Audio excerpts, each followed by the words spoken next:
حسین زندہ ہیں دستور زندگی کی طرح، بولیے سبحان اللہ۔ حسین زندہ ہیں دستور زندگی کی طرح، شہید مرتے نہیں عام آدمی کی طرح، شہید مرتے نہیں عام آدمی کی طرح۔ اور یزید کھو گیا شام کے اندھیروں میں، یزید کھو گیا شام کے اندھیروں میں، حسین پھیلے ہیں دنیا میں روشنی کی طرح، حسین پھیلے ہیں دنیا میں روشنی کی طرح۔ علی کو فاتح بدر و حنین کہتے ہیں، علی کو فاتح بدر و حنین کہتے ہیں، حسن کو صبط شہ مشرقین کہتے ہیں، اور وفا کی آخری منزل کا نام ہے عباس، جہاں میں صبر و رضا کو حسین کہتے ہیں، جہاں میں صبر و رضا کو حسین کہتے ہیں۔ حضرات، ہم اور آپ یہاں آئے ہیں اللہ اس کے رسول کے ذکر کو سماعت کرنے کے لیے، اور ذکر اہل بیت اطہار کو سماعت کرنے کے لیے، اور ذکر حسنین کریمین کو سننے کے لیے، اور ذکر شہداء کربلا اور اصحاب کربلا کو سماعت کرنے کے لیے۔ تو آپ اپنا دل تھام کر کے بیٹھیے اور توجہ کے ساتھ میری گفتگو کو سماعت کیجیے گا، اس لیے کہ آپ کے حالات اور آپ کا ذوق سماع اس بات کی غمازی کر رہا ہے کہ آپ کوئی لمبی چوڑی یا تفصیلی گفتگو سماعت کرنے کے موڈ میں نہیں ہیں، بلکہ بس آپ یہ چاہتے ہیں کہ ایک فارمیلٹی پوری ہو جائے اور بس ایک تقریر نہیں ہوئی ہے وہ ہو جائے، اس کے بعد میں درود و سلام جو ہے پڑھ لیا جائے گا۔ بہرحال انشاءاللہ جیسا آپ سماعت کریں گے اور جیسے آپ چاہیں گے ویسے ہی ہوگا، اس لیے کہ مردہ بدست زندہ ہوتا ہے۔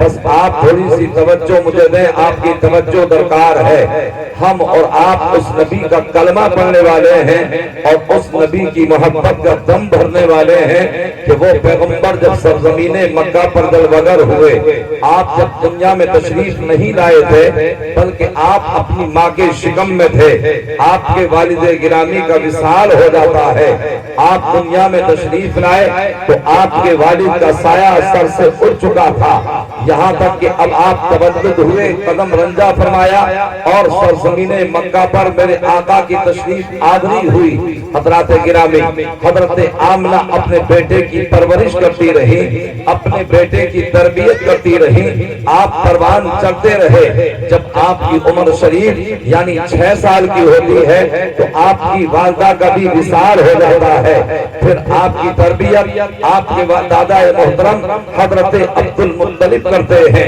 2 سال تک آپ کی تربیت کی، جب سرکار کی عمر 8 سال کی ہوئی تو حضرت عبد المطلب کی عمر نے بھی وفا زیادہ نہ کی، آپ کے وصال کا وقت قریب آیا، آپ نے اپنے تمام بیٹوں کو بلایا اور اپنی نگاہوں کے سامنے کھڑا کر کے کہا تھا، اے میرے بیٹے دیکھو، یہ تمہاری نگاہوں کے سامنے محمد ہیں، بظاہر باپ بھی دنیا میں ان کا کوئی نہیں ہے، ماں بھی دنیا میں نہیں ہے، ان کی بہن بھی دنیا میں نہیں ہے، اور ان کا بھائی بھی بظاہر دنیا میں کوئی نہیں ہے۔ جب یہ دنیا میں آئے تو دنیا میں آنے سے پہلے ان کے باپ کا سایہ سر سے اٹھا لیا گیا، 6 سال کی عمر شریف ہوئی، ان کی ماں کا وصال ہو گیا، ان کی تربیت پھر میں کرتا رہا، اب میں بھی اس دنیا سے جا رہا ہوں۔ سرکار کی عمر شریف 8 سال کی ہوتی ہے تو آپ کے دادا حضرت عبد المطلب کا وصال ہو جاتا ہے، مگر وصال کرنے سے پہلے،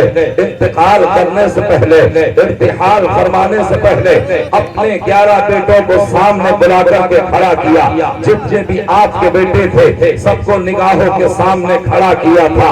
ابو لہب آپ کا چچا بھی نگاہوں کے سامنے تھا، حضرت عباس بھی آپ کی نگاہوں کے سامنے تھے، حضرت امیر حمزہ بھی آپ کی نگاہوں کے سامنے تھے، حضرت حارث بھی آپ کی نگاہوں کے سامنے تھے۔ میرے آقا صلی اللہ علیہ وسلم اپنے چچاؤں کے سامنے کھڑے ہوئے ہیں۔ حضرت عبد المطلب نے اپنے تمام بیٹوں سے کہا تھا کہ دیکھو میں تمہارے حوالے کر کے محمد کو جا رہا ہوں، اور لیکن میں تمہیں یہ وصیت کر رہا ہوں کہ میرے جانے کے بعد محمد کو کوئی تکلیف نہ پہنچائے، میرے جانے کے بعد محمد کو کوئی اضطراب نہ ہو، میرے جانے کے بعد محمد کو کوئی تکلیف کلفت کا سامنا نہ کرنا پڑے۔ تو سارے بیٹوں نے نعم کہا، ہاں کہا تھا، اور کو یس کہا تھا کہ ہم جو ہے یعنی اپنے بھتیجے محمد کو کوئی تکلیف نہیں ہونے دیں گے۔ پھر حضرت عبد المطلب نے اپنے پوتے حضرت محمد رسول اللہ سے کہا تھا، اے بیٹا محمد، یہ تمہاری نگاہوں کے سامنے تمہارے سارے چچا کھڑے ہیں، اب تم ان میں سے جس کی گود میں جانا چاہو چلے جاؤ۔ آقا کریم صلی اللہ علیہ وسلم اپنے قدم نبوت کو حرکت دیتے ہیں اور ابو طالب کے دامن سے جا کر کے چمٹ جاتے ہیں۔ میں نے عالم تصور میں سوال کیا، یا رسول اللہ، آپ کی نگاہوں کے سامنے آپ کا چچا ابو لہب بھی تو تھا، آپ کی نگاہوں کے سامنے آپ کے چچا حضرت عباس بھی تو تھے، آپ کی نگاہوں کے سامنے آپ کے چچا حضرت امیر حمزہ بھی تو تھے، آپ کی نگاہوں کے سامنے اور بھی تو آپ کے چچا تھے، مگر آقا آپ نے ابو لہب کو کیوں پسند نہیں کیا؟ آپ حضرت عباس کے دامن میں کیوں نہیں گئے؟ آپ حضرت امیر حمزہ کے دامن میں کیوں نہیں گئے؟ آپ نے ابو طالب کے دامن کو کیوں پسند کیا اور آپ ابو طالب کے دامن میں کیوں چلے گئے؟ تو جب یہ سوال کیا جاتا ہے تو مصطفیٰ جان رحمت کی بارگاہ سے جواب ملتا ہے کہ تمہیں نہیں معلوم ہے کہ میرے چچا اور جتنے بھی تھے سب کے سلماندار تھے، صاحب ثروت تھے، صاحب دولت تھے، لیکن میرے چچا ابو طالب سب سے زیادہ نہایت غریب اور چچا تھے، میرے چچا بہت زیادہ غریب تھے۔ میں نے ابو طالب کو سینے سے لگا کر کے دنیا کو یہ پیغام دے دیا ہے کہ جس غریب کا کوئی سہارا نہیں ہے محمد کی ذات اس کے لیے سہارا بن کے آئی ہے، جس کا کوئی آسرا نہیں ہے محمد کی ذات اس کے لیے آسرا بن کے آئی ہے۔ اور ابو طالب نے اور حضرت فاطمہ بنت اسد بن ہاشم رضی اللہ تعالی عنہا نے یعنی ام علی مرتضیٰ نے سرکار کی پرورش کا حق ادا کر دیا ہے۔ اپنے آپ بعد میں کھاتے ہیں، مصطفیٰ کو پہلے کھلاتے ہیں، اپنے آپ بعد میں پیتے ہیں، مصطفیٰ کو پہلے پلاتے ہیں، آخر مصطفیٰ پروان چلتے چلے جاتے ہیں۔ سرکار کی عمر شریف 25 سال کی ہوتی ہے، حضرت خدیجہ الکبریٰ سے نکاح ہو کر شادی ہو جاتی ہے، آقا پروان چل رہے ہیں، میرے آقا ترقی کر رہے ہیں۔ جب تک میرے آقا کی عمر شریف 40 سال کی ہوتی ہے تو 40 سال کی عمر تک 40 سال کے زمانے میں پیریڈ میں اس عرصے میں اگر آپ تاریخ مکہ کو پڑھیں گے، اگر آپ سیرت مصطفیٰ کو پڑھیں گے، اگر آپ تاریخ اسلام کو پڑھیں گے تو آپ کو مصطفیٰ کا ایک بھی دشمن نہیں ملے گا، ایک بھی آپ کا مخالف نہیں ملے گا، بلکہ 40 سال تک تو مصطفیٰ سے مکے کا ایک ایک ذرہ محبت کر رہا تھا۔ آپ کو صادق بھی کہہ رہے تھے، آپ کو امین بھی کہہ رہے تھے، آپ کو صادق الفاضل امین کہہ رہے تھے، اور کفار مکہ یہ اعلان کیا کرتے تھے اس وقت میں روئے زمین پر محمد سے اچھا کوئی انسان نہیں ہے، محمد سے اچھا کوئی دیانتدار نہیں ہے، محمد سے اچھا کوئی صادق نہیں ہے۔ محمد کی پوری دنیا میں نظیر نہیں ملتی، اور نظیر مل بھی کیسے مل سکتی تھی جب پروردگار نے کوئی نظیر پیدا ہی نہیں کی ہے۔ کبھی تو میرا امام فریدی سے کتاب تھا کہ یہی بولے سورہ والے میں جہاں کے کھانے سبھی میں نے چھان ڈالے، تیرے پائے کا نہ پایا۔ یعنی 40 سال کی عمر تک مصطفیٰ کا ایک بھی دشمن نہیں ہے۔ اگر آپس میں جھگڑا ہو جاتا تو ججمنٹ میرے مصطفیٰ سناتے ہیں، اگر آپس میں انتشار ہوتا تو فیصل میرے مصطفیٰ بنتے نظر آتے ہیں۔ لیکن سرکار نے جیسے ہی اعلان نبوت فرمایا ہے اور میرے آقا نے 40 سال کے بعد جیسے ہی اعلان نبوت کیا، یا ایھا الناس انی رسول اللہ الیکم جمیعا، اے لوگوں میں تم سب کی طرف اللہ کا رسول بن کے آیا ہے، تم میرا دامن پکڑ لو، میرے دامن سے وابستہ ہو جاؤ۔ تو تاریخ بتاتی ہے اب آپ کے مخالف پیدا ہو جاتے ہیں، اب آپ کے دشمن پیدا ہو جاتے ہیں، اب آپ کو مجنون بھی کہا جا رہا ہے، اب آپ کو دیوانہ بھی کہا جا رہا ہے، اب آپ کو صحت زدہ بھی کہا جا رہا ہے، اب آپ کو شعب ابی طالب میں محصور بھی کیا جا رہا ہے۔ آپ کے راستے میں کانٹے بھی بچھائے جا رہے ہیں، آپ کے راستے میں گڑھے بھی کھودے جا رہے ہیں، آپ پر ظلم و زیادتی کے پہاڑ توڑے جا رہے ہیں، آپ کے غلاموں پر پہاڑ زیادتی کے توڑے جا رہے ہیں۔ کبھی حضرت بلال کو ستایا جا رہا ہے، کبھی حضرت سیدنا کو شہید کیا جا رہا ہے، کبھی حضرت عمار ابن یاسر کو ستایا جا رہا ہے، کبھی حضرت خبیب رومی کو ستایا جا رہا ہے۔ اللہ اللہ، یعنی مکے کے لوگ آپ کی شان میں گستاخی کر رہے تھے، آپ کو مجنون پاگل کہہ رہے تھے، مگر رب کی مشیت اعلان کر رہی تھی۔ انظر کیف ضربوا لك الامثال، اے محبوب دیکھو یہ تمہاری کیسی کیسی مثالیں لاتے ہیں، فضلوا مگر یہ گمراہ ہو گئے، فلا يستطيعون سبيلا، اب یہ راستے پر پلٹ کے آنے والے نہیں ہیں۔ تو 13 سال کی مکی زندگی میرے آقا کی بڑی تکلیفوں کی زندگی ہے، بڑی صعوبتوں کی زندگی ہے، بڑی تکلیفوں کی زندگی ہے، بڑی مصیبتوں کی زندگی ہے، بڑی پریشانیوں کی زندگی ہے۔ اور کفار مکہ تو یہی چاہتے تھے کہ پانی اسلام کا خاتمہ کر دیا جائے، مگر فانوس بن کے جس کی حفاظت خدا کرے، وہ شمع کیا بولے جسے روشن خدا کرے، شمع الہی کو بلا سکتا ہے کون، جس کا حامی ہے خدا اس کو بلا سکتا ہے کون۔ اب حکم ربی ہوتا ہے میرے بھائی، تمہیں سرزمین مکہ کو چھوڑنا ہے، تمہیں مدینے کی طرف ہجرت کر جانا ہے۔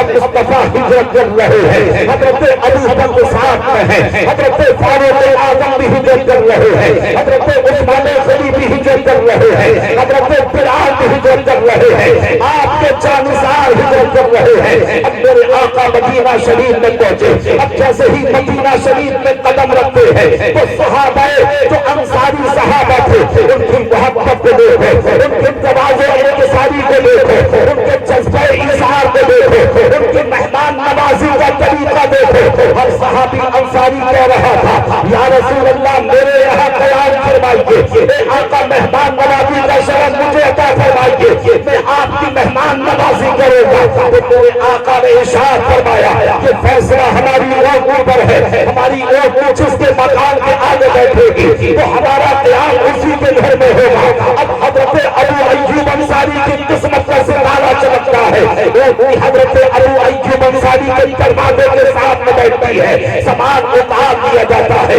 حضرت ابو ایوب انصاری کا 2 منزلہ مکان تھا۔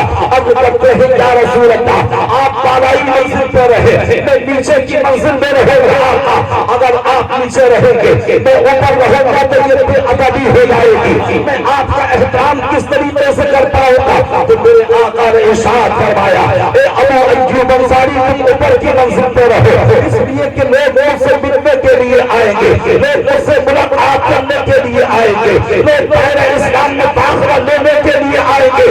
ابو ایوب انصاری اوپر کی منزل میں رہ رہے ہیں، مصطفیٰ نیچے کی منزل میں آرام فرما رہے ہیں۔ اب مہاجرین بھی آ رہے ہیں، انصار مدینہ بھی آ رہے ہیں۔ جب انصار مدینہ نے دیکھا کہ مصطفیٰ کے اخراجات بہت کم ہیں اور میرے آقا کی آمدنی بہت قلیل ہے تو اب انصار مدینہ آپس میں متفق علیہ فیصلہ کرتے ہیں کہ چلو نبی کی بارگاہ میں نذرانہ دے دیا جائے، نبی کی بارگاہ میں ہدیہ پیش کر دیا جائے۔ اب انصار مدینہ اپنے اپنے گھروں پہ چلے جاتے ہیں، کوئی سونا لے کر کے آ رہا ہے، کوئی چاندی لے کر کے آ رہا ہے، کوئی درہم و دینار لے کر کے آ رہا ہے۔ سب کو یکجا کرنے کے بعد اب سارے انصاری انصار مدینہ نبی کی بارگاہ میں پہنچے ہیں، عرض کرتے ہیں یا رسول اللہ یہ نذرانہ لے کر کے آئے ہیں آقا، اگر ہمیں ایمان ملا ہے تو آپ کے ذریعے سے ملا ہے، اگر ہمیں قرآن ملا ہے تو آپ کے ذریعے سے ملا ہے، اگر ہمیں رحمان ملا ہے تو آپ کے ذریعے سے ملا ہے۔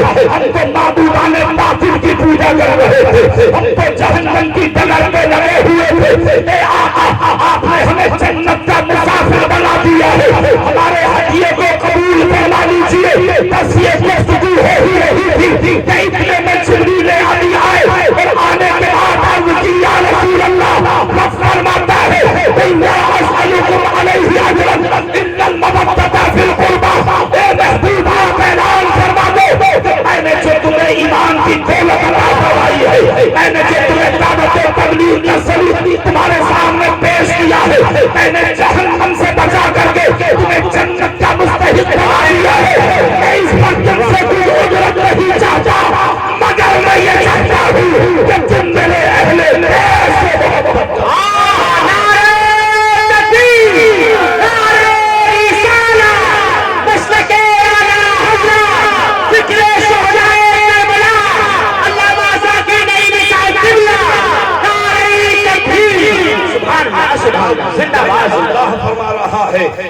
میرے محبوب آپ اعلان فرما دیجئے کہ میں نے جو تمہیں ایمان کی دولت عطا فرمائی ہے، میں نے جو تمہارے سامنے فریضہ دعوت و تبلیغ ادا کیا ہے، میں نے تمہیں راہ مستقیم کا مسافر بنا دیا ہے، میں اس پر تم سے کوئی اجرت نہیں چاہتا، مگر میں یہ چاہتا ہوں کہ تم میرے قرابت داروں سے محبت کرو۔ جب یہ آیت کریمہ نازل ہوتی ہے تو صحابہ عرض کرتے ہیں یا رسول اللہ من قرابتی کا ہؤلاء الذین وجبت علینا مودتہ، اے آقا ہمیں بتا دیا جائے کہ آپ کے وہ کون قریبی رشتہ دار ہیں جن کی محبت و مودت ہم پر واجب کر دی گئی ہے۔ تو مصطفیٰ جان رحمت نے فرمایا علی و فاطمہ والحسن والحسین فابناہما، یعنی تم علی سے محبت کرو، تم فاطمہ سے محبت کرو، تم حسن سے محبت کرو، تم حسین سے محبت کرو، فابناہما، اور تم ان کے بیٹے سے محبت کرو۔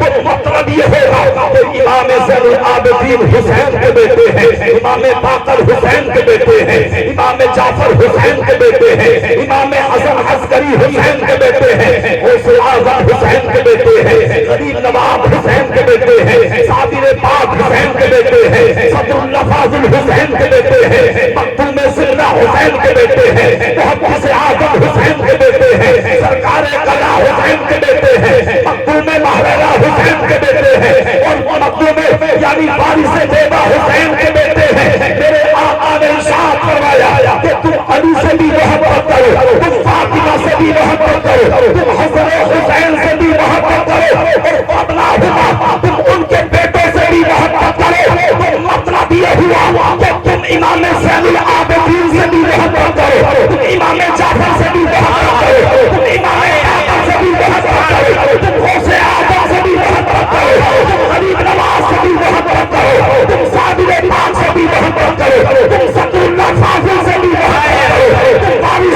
بیوہ سے بھی محبت کرو، تم مقتول سیدنا سے بھی محبت کرو، تم محدث اعظم سے بھی محبت کرو، تم سرکار قضا سے بھی محبت کرو، تم مقتول مہرانہ سے بھی محبت کرو۔ جب تم محبت کرو گے تو نتیجہ کیا نکلے گا کہ جس دل میں بس گئی ہے محبت حسین کی جنت میں لے کے جائے گی شفاعت۔ سبحان اللہ، زندہ باد، زندہ باد، سبحان اللہ، سبحان اللہ، زندہ باد۔ تو یہ ہے محبت اہل بیت، کہ اہل بیت سے محبت کرنا یہ قرآن کا حکم ہے، یہ پروردگار کا حکم ہے، یہ مصطفیٰ جان رحمت فرما رہے ہیں۔ لیکن اگر محبت ہو تو حدود شریعت میں رہ کر کے ہو، اگر محبت ہو تو قیود شریعت میں رہ کر کے ہو۔ آج محبت کا دعویٰ تو وہ بھی کرتے ہیں جو آپس میں چھریاں چلاتے ہیں، محبت کا دعویٰ تو وہ بھی کرتے ہیں جو آپس میں گھیرا لگاتے ہیں، آپس میں محبت کا دعویٰ، اہل بیت کی محبت کا دعویٰ تو وہ بھی کرتے ہیں جو اپنے آپ کو حضرت شیعہ علی کہتے ہیں، اور محبت کا دعویٰ تو وہ بھی کرتے ہیں جو کالا لباس پہنتے ہیں، محبت کا دعویٰ تو وہ بھی کرتے ہیں کہ جو آپس میں یعنی ایک دوسرے کو جو ہے توہین کرتے نظر آتے ہیں، اور کوئی امیر معافیہ کی توہین کر رہا ہے، کوئی کسی صحابی کی توہین کر رہا ہے، مگر وہ محبت اہل بیت نہیں ہے، بلکہ محبت اہل بیت وہ ہے کہ جس سے پروردگار بھی راضی ہو جائے اور مصطفیٰ جان رحمت بھی راضی ہو جائے۔ ایسی ہی محبت کے تعلق سے میرے پیغمبر نے فرمایا احب اللہ من احب حسین، کہ جو حسین سے محبت کرتا ہے پروردگار اس سے محبت۔ سبحان اللہ، سبحان اللہ، سبحان اللہ، سبحان اللہ، زندہ باد، زندہ باد، سبحان اللہ۔ محبت ہو تو حسین کے نام سے بھی محبت ہو، محبت ہو تو حسین کی ذات سے بھی محبت ہو، محبت ہو تو حسین کی صورت سے بھی محبت ہو، محبت ہو تو حسین کی سیرت سے بھی محبت ہو۔ عزیزان ملت اسلامیہ، آج ہم دعویٰ تو کرتے ہیں محبت کا، مگر ہم محبت میں پورے اور کہاں اتر پاتے ہیں؟ عزیزان ملت اسلامیہ، حضرت امام حسین رضی اللہ تعالیٰ عنہ کے بچپنے کا زمانہ ہے۔ مصطفیٰ جان رحمت مسجد نبوی شریف میں خطبہ ارشاد فرما رہے ہیں کہ حضرت امام حسین کے بچپنے کا زمانہ ہے، عالم طفلی ہے، کمسنی کا عالم ہے۔ آپ اپنے نانا کے پاس میں آنا چاہتے ہیں، جیسے ہی آپ قریب میں آئے تو حضرت امام حسین کپڑوں میں الجھتے ہیں اور آپ فرش مسجد پر گر جاتے ہیں۔ اللہ اللہ، جیسے ہی امام حسین فرش مسجد پر گرے ہیں تو میرے آقا نے اپنے خطبے کو بند کیا۔ خطبے کو منقطع کرنے کے بعد میرے آقا نے قدموں کو آگے بڑھایا اور حضرت امام حسین کو اٹھا کر کے اپنے سینے سے لگا دیا۔ باتیں میرے آقا نے بعد میں خطبہ مکمل کیا اور بعد میں نماز ادا فرمائی۔ نماز مکمل کرنے کے بعد کسی صحابی نے پوچھا تھا، یا رسول اللہ، آپ خطبہ ارشاد فرما رہے تھے، آپ باتیں نصیحت فرما رہے تھے، آقا آپ کا نماز آیا، آپ نے خطبے کو بند کر دیا، آپ نے خطبے کو منقطع کر دیا، مگر آقا آپ نے اپنے نوازے کو ترجیح دی اٹھا کر کے اپنے سینے سے لگا دیا۔ اس کی حکمت کیا ہے؟ تو میرے آقا نے ارشاد فرمایا، اے میرے صحابہ سنو، آج میرا نوازا حسین گر گیا ہے تو اسے میں نے اپنے سینے سے لگا لیا ہے، آج میں نے اسے اٹھا لیا ہے، کل میدان کربلا میں میرے دین کے حسین اٹھا لے گا۔ سبحان اللہ، سبحان اللہ، نعرہ تکبیر، نعرہ رسالت، تشویش اعلی حضرت، ذکر شہید کربلا، نعرہ تکبیر، سبحان اللہ، سبحان اللہ، زندہ باد۔ فرمایا حسین منی وانا من الحسین، کہ حسین مجھ سے ہے۔ زور سے بولیے، اور زور سے بولو۔ یہاں جو ہے بولنے پر کوئی وہ تو نہیں ہے رشتے وغیرہ، یہ ایسا تو نہیں ہے کہ ہوم منتری صاحب سے جو ہے اجازت لینی پڑتی ہو آپ کے یہاں، کیونکہ بہت سارے ہوتے ہیں جو ماں کی نہ مانے، باپ کی نہ مانے، پیر کی نہ مانے، امام کی نہ مانے اور عالم کی نہ مانے، وہ بیوی کی ضرور مانتا ہے، اور جیسے بیوی کہے گی ویسے ہی کرے گا۔ تو اگر اجازت لینے کی ضرورت نہیں ہو تو محبت سے بولیں یا حسین۔ سرکار نے فرمایا حسین منی وانا من الحسین، کہ حسین مجھ سے ہے اور میں حسین سے۔ اب یہ بات سمجھ میں نہیں آتی، ہماری سمجھ سے بالاتر ہے، یعنی بیٹا باپ سے ہوتا ہے، پوتا دادا سے ہوتا ہے، نواسا نانا سے ہوتا ہے۔ لیکن اگر کوئی باپ یہ کہے کہ میں اپنے بیٹے سے ہوں، یا کوئی دادا یہ کہے میں اپنے پوتے سے ہوں، یا کوئی نانا یہ کہے کہ میں اپنے نواسے سے ہوں، تو یہ بات سمجھ سے بالاتر ہے۔ میرے آقا صلی اللہ تعالیٰ علیہ وسلم ارشاد فرماتے ہیں کہ میں حسین سے ہوں اور حسین مجھ سے ہے۔ عزیزان ملت اسلامیہ، میں نے عالم تصور میں نبی کی بارگاہ میں عرض کی، یا رسول اللہ، آپ کا یہ فرمانے بلاغت ہماری سمجھ سے بالاتر ہے۔ دنیا کا اصول تو یہ ہے آقا کہ بیٹا باپ سے ہوتا ہے اور پوتا دادا سے ہوتا ہے، نواسا نانا سے ہوتا ہے، مگر یہ سمجھ میں نہیں آتا اے آقا کہ آپ سے حسین ہے، یہ تو سمجھ میں آتا ہے، لیکن آپ حسین سے ہیں، یہ ہماری سمجھ سے بالاتر ہے۔ آقا ارشاد فرمائیے تو میرے آقا کی بارگاہ سے جواب ملتا ہے اور نقیب یہ جواب دیتا ہے کہ مصطفیٰ حسین کا مصدر ہے اور حسین مصطفیٰ کا مظہر ہے۔ یا تو جملوں میں سن لو کہ فاطمہ کی گود سے لے کر کربلا تک حسین مصطفیٰ سے ہے اور کربلا سے قیامت تک مصطفیٰ کا دین حسین۔ سبحان اللہ، سبحان اللہ، زندہ باد، زندہ باد۔ بہت تو حضرات، اللہ کے نبی صلی اللہ علیہ وسلم نے فرمایا کہ حسین مجھ سے ہے اور میں حسین سے ہوں، یعنی مصطفیٰ حسین کا مصدر ہے اور حسین مصطفیٰ کا مظہر ہے، اور فاطمہ کی گود سے لے کر کربلا تک مصطفیٰ کا دین حسین مصطفیٰ سے ہے اور کربلا سے قیامت تک مصطفیٰ کا دین حسین سے ہے۔ عزیزان ملت اسلامیہ، یہ حضرت امام حسین رضی اللہ تعالی عنہ ہیں، ان کے بچپنے کا زمانہ ہے۔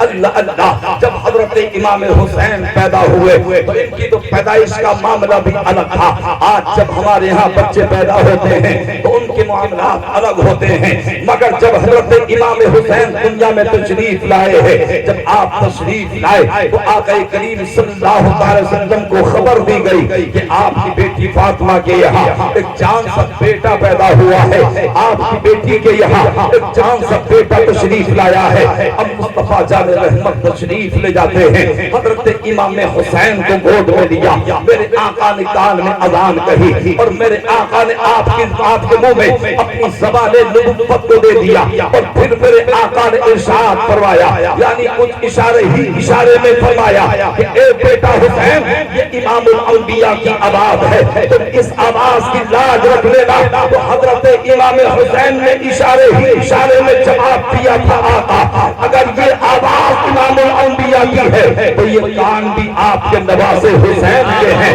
یعنی میرے آقا نے جو فرمایا تھا حسین اس کا جواب دے رہے تھے۔ عرض کرتے ہیں یا رسول اللہ، اے نامجان، یعنی لوگ تو مسجدوں میں قرآن پڑھیں گے، لوگ تو محراب و مسجد میں قرآن پڑھیں گے، لوگ تو گھروں میں قرآن پڑھیں گے، لوگ تو مصلوں پر قرآن پڑھیں گے، لیکن اے نامجان، اگر میدان کربلا میں قرآن پڑھنے کی ضرورت پڑ گئی تو آپ کا نواسا حسین نیزے پر قرآن پڑھتا نظر آئے گا۔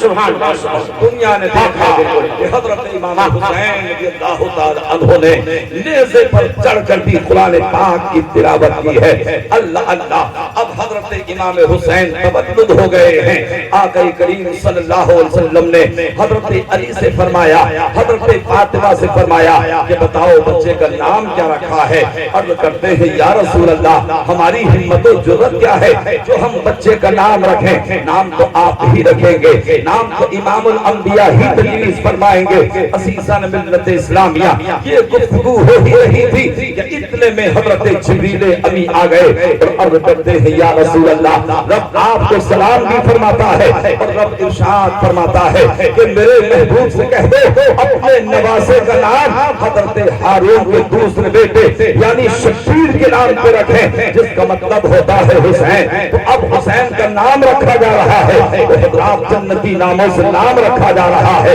آج ہمارے یہاں بھی بچے پیدا ہوتے ہیں، آج ہمارے یہاں بھی بچے جنم لیتے ہیں، لیکن جب ہمارے یہاں بچے پیدا ہوتے ہیں تو ہم بچوں کا نیا نام رکھتے ہیں۔ اگر لڑکا ہے تو کوئی گٹو نام رکھ رہا ہے، کوئی چنو نام رکھ رہا ہے، کوئی پپو نام رکھ رہا ہے، کوئی کچھ نام رکھ رہا ہے، کوئی کچھ نام رکھ رہا ہے۔ اور اگر لڑکی ہو جائے پیدا تو حضرات گرامی وہ بھی جو ہے نیا نام چاہیے، وہ بھی نیا نام چاہیے۔ کتنی ہی آپ طویل فہرست ناموں کی سنا دیجئے گا، مگر عورتیں کہتی رہیں گی یہ نام تو پرانا ہو گیا، مرد کہتے رہیں گے یہ نام تو پرانا ہو گیا۔ لہذا آج کی اس انجمن سے یہ پیغام لے کر کے جاؤ، اگر تمہارے ہاں بچی جنم لے تو اس کا نام صحابیات کے نام پہ رکھو یا ازواج مطہرات کے نام پہ رکھو یا اللہ کی بندیوں کے نام پہ رکھو، اس لیے کہ اگر آپ کی لڑکی کا نام کسی صحابیہ کے نام پہ نام ہوگا تو اس کی برکتیں آپ کو حاصل ہوگی، اور اگر آپ کا بچہ بیٹا پیدا ہو تو اس کا نام محمد نام پہ رکھو، صحابہ کے نام پر رکھو۔ میرے آقا نے شاید فرمایا سمو بھی اس لیے کہ تم اپنے بیٹے کا نام، اپنے بچوں کا نام میرے نام پر نام رکھو۔ ہم نے عرض کی یا رسول اللہ، اگر ہم اپنا نام اپنے بچوں کا نام آپ کے نام پر رکھیں گے تو ہمیں اس کا صلہ کیا ملے گا؟ تو میرے آقا ارشاد فرماتے ہیں کل میدان محشر میں جب کہ نفسی نفسی کا عالم ہوگا، کوئی کسی کا پرسان حال نہ ہوگا، تو جس کے ماں باپ میں جس کا نام دنیا میں میرے نام محمد پر رکھا ہوگا، تو جب تک محمد نام کے آدمی کو جنت میں داخل نہیں کر دے گا اس وقت تک میں جنت میں نہیں جاؤں گا۔ سبحان اللہ، سبحان اللہ، زندہ باد زندہ باد، نعرہ تکبیر، نعرہ رسالت، مسلک اعلیٰ حضرت، ذکر شہدائے کربلا، عظمت مصطفیٰ، نعرہ تکبیر، نعرہ رسالت۔ سبحان اللہ، سبحان اللہ۔ حضرت امام حسین رضی اللہ تعالی عنہ کا نام اللہ کی منشا سے رکھا گیا۔ رب کی مرضی سے رکھا گیا تو ہم بھی اپنے بچوں کے اچھے نام رکھیں، اس لیے کہ نام کا اثر جو ہے وہ ذات پہ ضرور پڑتا ہے۔ اگر آپ اپنے بچوں کا نام اچھا رکھیں گے تو آپ کے بچوں پر، آپ کے بچوں کی ذات پر اس کا اثر ضرور پڑے گا۔ اور آج ہمارے اندر سے جو یہودی چاہتے تھے، آج وہ اپنے مشن میں کامیاب ہو چکے ہیں۔ یعنی نہ آج نام ہمارے اسلامی رہے، نہ آج ہمارا کھانا اسلامی رہا، نہ آج ہمارا لباس اسلامی رہا، نہ آج ہمارا اٹھنا بیٹھنا اسلامی رہا۔ جب حضرت فاروق اعظم رضی اللہ تعالی عنہ نے بیت المقدس کو فتح کیا تھا تو حضرات گرامی پادریوں نے کہا تھا کہ ہم اب آپ سے کچھ نہیں کہیں گے، بغیر جنگ لڑے ہم آپ کے اندر نشان میں دیکھ کر کے اس کی کنجی اور چابیاں آپ کے حوالے کر رہے ہیں، مگر ہم مسلمانوں کو اس لائق نہیں چھوڑیں گے کہ وہ ہم سے جہاد کر سکیں۔ آج یہی وجہ ہے کہ آج گھر گھر میں یہودیوں کا فیشن، ان کی سیرت اور ان کا عمل آج ہر گھر کے اندر پہنچ چکا ہے۔ اگر ہمارا بیٹا ہے تو اسی انہی یہودیوں کی سیرت سے متاثر ہے، انہی کے کہنے پر اپنی زندگی گزار رہا ہے۔ اگر لباس ہے تو انہی کی طرز پر ہے، اگر بال ہے تو انہی کی طرز پر ہے، اور اگر کھانا پینا اٹھنا بیٹھنا ہے تو سب انہی کی طرز پر ہو رہا ہے۔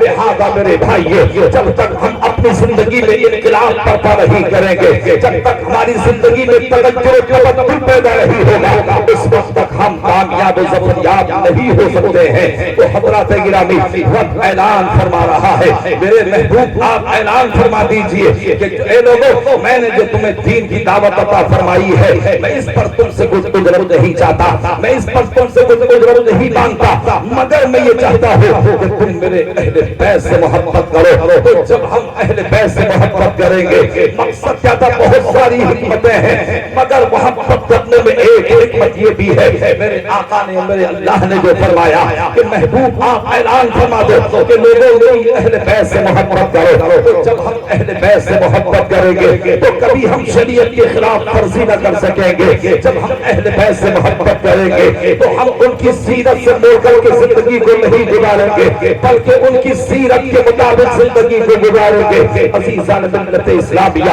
امام حسین رضی اللہ تعالی عنہ نے اتنی بڑی قربانی دی ہے کہ اپنے ایک ایک بچے کو قربان کر دیا ہے۔ آپ نے جام شہادت نوش کر کے اسلام کو بچا دیا ہے، مگر ظالم کے ہاتھ میں ہاتھ نہیں دیا ہے۔ آج لوگ کہتے ہیں، عزیزان ملت اسلامیہ، میں بڑے اختصار سے عرض کرنا چاہوں، اگر تفصیل سے عرض کرنا چاہوں گا تو کافی وقت درکار ہے۔ مجھے آپ کے ذوق ذمہ کا بھی لحاظ رکھنا ہے، مجھے آپ کی جمائیوں کا بھی لحاظ رکھنا ہے، اور آپ کی انگڑائیوں کو بھی دیکھنا ہے، اور آپ کی حسرت زدہ نگاہیں میری طرف ڈال رہے ہیں اور یہ سوچ رہے ہیں مولانا جلدی سے ہی تقریر کو ختم کر دیجئے، مجھے ان نگاہوں کا بھی بھرم رکھنا ہے۔ اور جب میں اتنی دور سے چل کر کے آیا ہوں، 8-9 گھنٹے کا سفر کر کے آیا ہوں، تو مجھے اس کا بھی پاس رکھنا ہے، خیال رکھنا ہے۔ عزیزان ملت اسلامیہ، جب حضرت امیر معاویہ رضی اللہ تعالی عنہ کا وصال ہوا تو تخت شاہی پر ان کا ناخلف بیٹا یزید بیٹھا۔ سب سے پہلے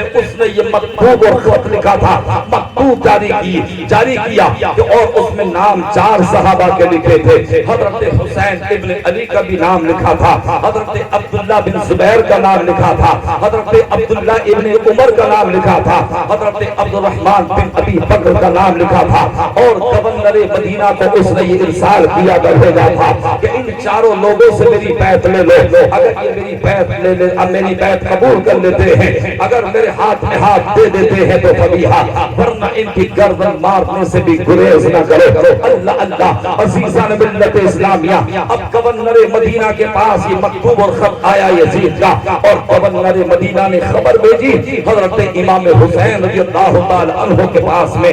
آپ نے نماز عشاء ادا کی اور آپ نے فرمایا ٹھیک ہے میں آج ملاقات کروں گا۔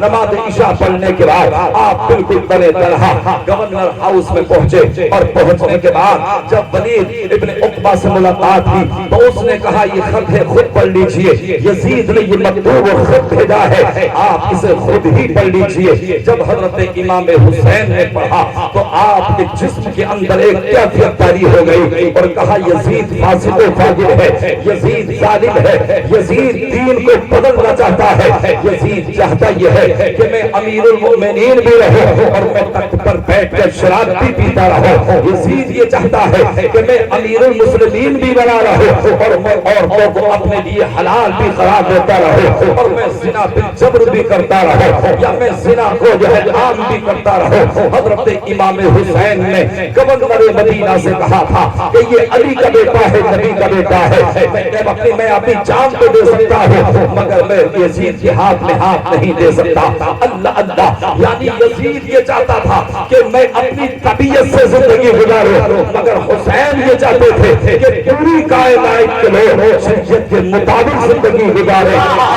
آپ سے دیکھا ہوگا ابھی چند سال پہلے پاکستان کی چند عورتوں نے دفنگی عورتوں نے یہ اعلان کیا تھا اور کہا تھا ہمارا جسم ہماری مرضی، ہمارا جسم ہماری مرضی۔ وہی مولانا کون ہوتا ہے ہمیں احکام ہم پر جاری کرنے کا اور کون ہمیں روکنے والا ہوتا ہے؟ ہمارا جسم ہماری مرضی، ہمارا دل چاہے تو ہم بیابار کی محفل میں جائیں، ہمارا دل چاہے تو ہم خود برقع اوڑھیں، ہمارا دل چاہے تو ہم جو ہے باپردہ رہیں، اس لیے کہ ہمارا دل ہماری مرضی۔ مگر میرے بھائی یہ صرف پاکستان کی بات نہیں، ہندوستان کی چند عورتیں بھی یہی کہہ رہی تھی اور آج آپ نوجوانوں کو دیکھ لیجئے، آج اکثر نوجوان یہی کہتے نظر آتے ہیں کہ میرا جسم میری مرضی، یعنی اگر میرا دل چاہے تو ہاتھ میں کڑا پہنو، کوئی مولانا ہمیں کون ہوتا ہے دیکھنے والا؟ اگر میں چاہوں تو گھوڑے میں زنجیر پہن کر کے گھوموں، یہ میرا جسم میری مرضی ہے۔ اور آج کا نوجوان کہتا ہے چاہے میں پھٹی ہوئی پینٹ کیوں نہ پہنوں میرا جسم میری مرضی، میں چاہے ہاتھ میں کڑا کیوں نہ پہنوں میرا جسم میری مرضی۔ تو لہذا امام حسین رضی اللہ تعالیٰ عنہ نے یعنی اسی لیے جامع شہادت نوش کیا تھا، اپنے بچوں کو قربانی، اپنے بچوں کی قربانی کو پیش کیا تھا، یعنی یزید کو یہ چاہتا تھا کہ وہ شریعت کو تبدیل کر دے اور وہ اپنی طبیعت کے مطابق زندگی گزارے، مگر حسین نے یہ پیغام دیا تھا اے میرے لالا جان کا کلمہ پڑھنے والے یہ کان کھول کر کے سنو، یعنی جسم تو تمہارا ہے مگر سیرت مصطفیٰ کی ہے، تمہاری ہے مگر حیات پردے سبحان اللہ سبحان زندہ باد زندہ باد، بہت حق ہے، بہت یہ نہیں چلے گا کہ میرا جسم میری مرضی۔ اللہ کے نبی نے فرمایا الدنیا سجن المؤمنی و جنت الکافر، یعنی دنیا کافر کے لیے جنت ہے اور مومن کے لیے قید خانہ ہے۔ حضرات گرامی آپ جانتے ہیں، یعنی آپ باندہ کی سرزمین کو بھی جانتے ہیں اور آپ بہت سارے ادرا کی سرزمین کو جانتے ہیں جہاں بڑے بڑے مسلمان نیتاؤں کو رکھا گیا، پھر ان کا مرڈر بھی کر دیا گیا، چاہے وہ باندہ کی سرزمین ہو، چاہے وہ الہ آباد کی سرزمین ہو، چاہے وہ کوئی اور سرزمین ہو۔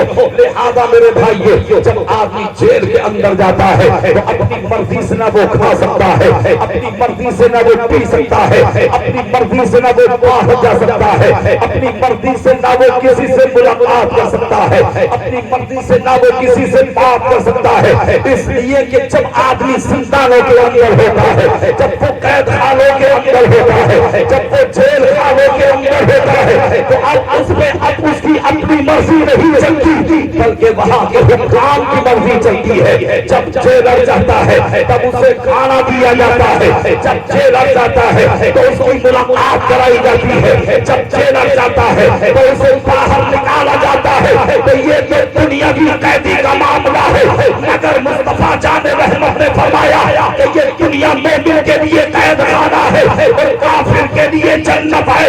تو جب ہم قید خانے کے اندر ہے تو ہمارے وجود پر اب ہماری مرضی نہیں بلکہ مصطفیٰ کی مرضی چلے گی، ہماری مرضی نہیں بلکہ مصطفیٰ کی سیرت پہ عمل کرنا ہوگا۔ تو اے اسلام کی شہزادیے تم بھی یہ ختم کرو، یہ نعرہ مت لگاؤ کہ میرا جسم میری مرضی، بلکہ اعلان یہ کر دو کہ جسم ہمارا ہے مگر سیرت فاطمہ الزہرا کی ہے، ہماری رہی ہو حیا کے پردے اڑتے زینب سبحان اللہ سبحان اللہ نعرہ تکبیر نعرہ رسالت مسلک اعلی حضرت ذکر شہید کربلا ذکر شہید کربلا عظمت فاطمہ عظمت فاطمہ نعرہ تکبیر نعرہ رسالت لہذا ہمیں اپنی زندگی میں انقلاب پر پکڑنا ہوگا. آج عزیزان ملت اسلامیہ حالات کتنے خراب ہیں اور حالات بدتر سے بدتر ہوتے چلے جا رہے ہیں. مولانا سلیم صاحب یہ ایسے ناظم ہیں الحمدللہ, کئی جلسوں میں میری ان سے ملاقات ہوئی ہے. یہ بڑے بڑے مجمع میں بڑے بڑے جلسوں میں ان کی نظامتیں ہوتی ہیں اور مجمع پر سناٹا اور سکوت طاری ہو جاتا ہے. کسی کی مجال کیا ہے جو اونچی سانس بھی لے لے یا اونچی آواز میں آواز بھی نکال دے, لیکن آپ نے کوئی قدر نہیں کی ہے. مولانا وسیم صاحب ہیں, بار بار اعلان کیا گیا, آپ سے شکوہ بھی انہوں نے کر دیا, آپ سے گلہ بھی کر دیا کہ جب گزشتہ سال پروگرام ہوا تھا تو لوگوں کا ازدحام تھا. علامہ مبین احمد صاحب قبلہ ایسی شخصیت کے مالک ہیں کہ اللہ نے انہیں بہت ساری صفات سے مالا مال فرمایا ہے, مگر آپ نے ان کی قدر نہیں کی. کم سے کم یہی سوچنا چاہیے کہ آج ہماری بستی میں عالم دین کہاں سے تشریف لائے ہیں اور اللہ کی کیسے کیسے مقرب اور محبوب بندے آ رہے ہیں. ان کے آنے سے, ان کے قدم رکھنے سے بستی میں برکتیں پیدا ہوتی ہیں. بلکہ اگر عالم دین یعنی کسی راستے سے گزر جاتا ہے تو وہ راستہ جو ہے یعنی اس پر رحمتوں کی برسات ہونے لگتی ہے, لفظی رحمتیں برسنے لگتی ہیں. یہ اللہ کے مقرب بندوں کا معاملہ ہوا کرتا ہے, مگر آپ نے کوئی احساس نہ کیا. آج ہمارے ہم بے حس ہو چکے ہیں, آج ہمارے ضمیر مردہ ہو چکے ہیں. ہم اپنے اپنے گھروں میں تو بیٹھے رہیں گے, ادھر ادھر دو چار اکٹھے ہو کر کے کل چھتے اڑاتے رہیں گے, مگر ہم جلسگاہ میں آنے کے لیے تیار نہیں ہیں. یہ ایسا عظیم الشان اجلاس ہے جو یعنی شہداء کربلا کے تعلق سے نسبت سے سجایا گیا ہے. عزیزان ملت اسلامیہ, آج اگر ڈی جے کی محفل ہو, اگر رقص و سرور کی محفل ہو, اگر پرکٹی کبوتریوں کی محفل ہو تو آدمی بغیر بلائے چلا جاتا ہے, آسانی سے چلا جاتا ہے اور اپنے پیسے کو بھی لٹاتا ہے, پیسے سے گناہوں کو مول لیتا ہے, اپنے دوستوں کو لے کر کے جاتا ہے. مگر جب اللہ اس کے رسول کی محفل سجائی جاتی ہے یا شہداء کربلا کی محفلوں کو سجایا جاتا ہے تو شیطان برگلاتا ہے اور ابھارتا ہے, ارے کیا کرو گے, آواز تو دکان میں بھی آ رہی ہے, آواز تو مکان میں بھی آ رہی ہے, آواز تو محلے میں بھی آ رہی ہے, آواز تو گلی میں بھی آ رہی ہے. لہذا میرے بھائیو, دونوں محفلوں میں بڑا امتیاز و فرق ہے. میں آپ سے یہ کہنا چاہوں گا, یعنی اگر بیٹا ہے تو بیٹا بھی کربلا پڑھے, اگر باپ ہے تو وہ بھی کربلا پڑھے یا سنے, اگر بیٹی ہے تو وہ بھی کربلا سنے, اگر بہو ہے وہ بھی کربلا سنے, اگر ماں ہے تو وہ بھی کربلا سنے, اگر بہن ہے یا پھوپھی ہے وہ بھی کربلا سنے, اگر چچا ہے تو بھی کربلا سنے, اگر بھتیجا ہے تو بھی کربلا سنے, اگر امام ہے تو بھی کربلا سنے, اگر مقتدی ہے تو بھی کربلا سنے, اگر حافظ ہے تب بھی کربلا سنے, اگر عالم ہے تب بھی کربلا سنے, اگر ظالم ہے تب بھی کربلا سنے, اگر مظلوم ہے تب بھی کربلا سنے. آدمی نے سب کچھ پڑھ لیا ہو, لیکن جب تک کربلا کو نہ پڑھے یا جب تک کربلا کو نہ سنے تو وہ اس سے نہ آشنا رہے گا.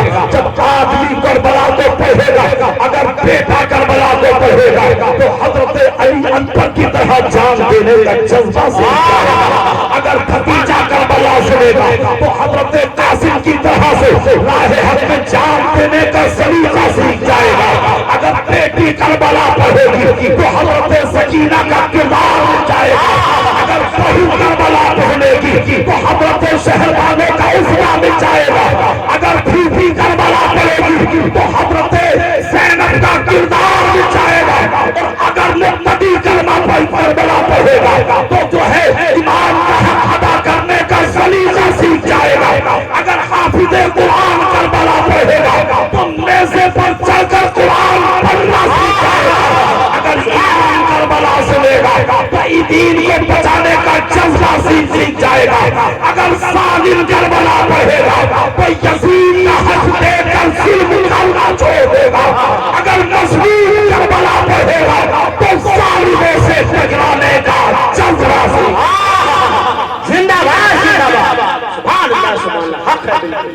بہت عمدہ مشق، بہت ماں بھی کربلا پڑھے، باپ بھی کربلا پڑھے، تیجا بھی کربلا پڑھے، امام بھی کربلا پڑھے، مقتدی بھی کربلا پڑھے، پیر بھی کربلا پڑھے اور مرید بھی کربلا پڑھے، ظالم بھی کربلا پڑھے اور مظلوم بھی کربلا پڑھے۔ اس لیے کہ جب ہم کربلا پڑھیں گے یا ہم اپنے علماء سے کربلا کو سنیں گے تو انشاءاللہ ان کی خوبیاں، ان کے اسوہ حسنہ ہماری زندگی کے اندر آ جائیں گے، پھر ہماری زندگی ایک بہترین زندگی ہوگی۔ تو میں عرض یہ کر رہا تھا، یزید نے اپنا ایک خط بھیجا اور 4 صحابہ کے نام اس میں لکھ کے بھیجے تھے۔ سر فہرست حضرت امام حسین کا نام تھا۔ جب حضرت امام حسین نے وہ خط پڑھا تو آپ نے جواب دیا تھا، ایک بندر مدینہ، میں نبی کا نواسا ہوں اور میرا ہاتھ ہی میرا تنہا ہاتھ نہیں ہے، بلکہ یہ تو علی کا ہاتھ ہے، یہ تو فاطمہ کا ہاتھ ہے، یہ تو امام الانبیاء کا ہاتھ ہے، بلکہ یہ تو دین کا ہاتھ ہے۔ تبھی تو غریب نواز نے کہا، شاہ است حسین، بادشاہ است حسین، دین است حسین، دی پناہ است حسین۔ عزیزان ملت اسلامیہ، آپ نے صاف انکار کر دیا۔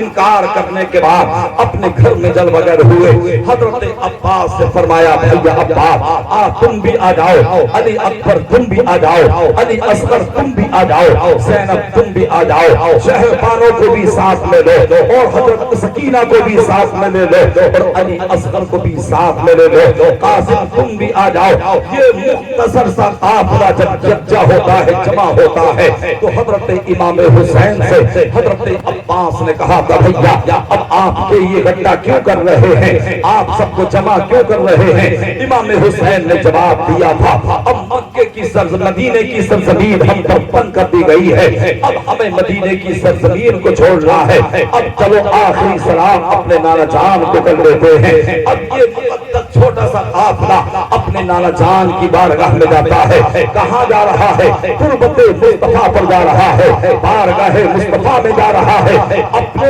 دل کے ٹکڑے سنانے کے لیے جا رہا ہے۔ تو پتہ چلا صاحب مزار کے دل کے ٹکڑے سنانا یہ کسی اور کی سنت نہیں بلکہ حضرت امام حسین کی سنت ہے۔ اگر یہ شرک و بدعت ہوتا تو میرا حسین کبھی نہیں جاتا، اگر یہ بدعت سیاح ہوتا تو میرا حسین کبھی نہیں جاتا۔